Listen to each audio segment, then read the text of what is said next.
तुम्हीच सांगा मित्रांनो, 60,000 रुपये मी देऊ कसे? विषय असा झाला मित्रांनो, मी 2012 मध्ये गट नंबर 66 पोखरी संभाजीनगर इथे प्लॉट घेतला. प्लॉट आम्ही इन्व्हेस्टमेंट म्हणून घेतला होता.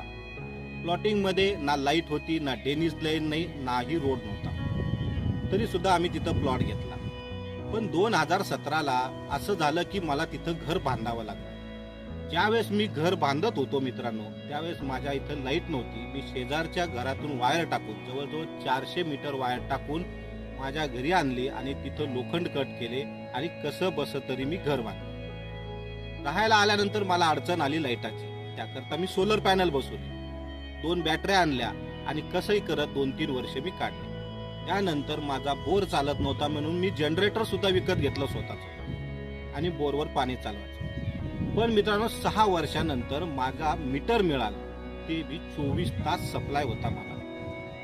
पण माझ्या घरासमोर जे नवीन लोक आले होते राहायला, त्यांना फक्त 8 घंटे फुल लाईट होती आणि बाकीचे 16 घंटे ही सिंगल फेज होती. त्यामुळे त्यांच्या घरी फारसा अंधार राहायचा, फॅन फिरायचा नाही, काय नाही. आता आमच्या प्लॉटिंग मध्ये मी धरून 5 परिवार राहतात.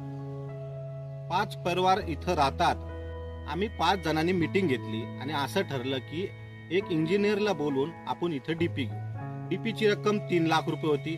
प्रत्येकी 60-60 हजार रुपये येऊ राहिले.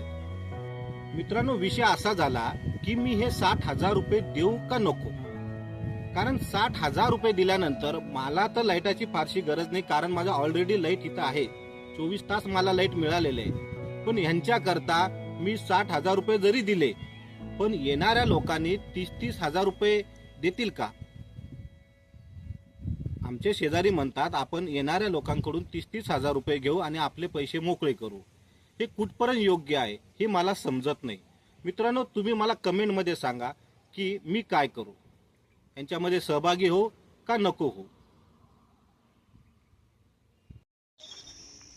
मित्रांनो ही ती प्लॉटिंग आहे ज्या ठिकाणी 42 प्लॉट पडलेले आहेत आणि इथं आता सध्याला कोणी राहत नाही, मोकळी जागा आहे.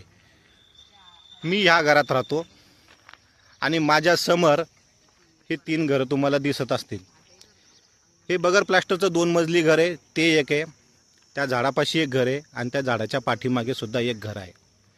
आणि एक जे घर आहे हे माझ्या घराच्या समोर आत्ता बांधकाम चालू आहे. ते तुम्हाला विटा दिसत असतील, रेती दिसत असतील, तिथे एक बांधकाम चालू आहे.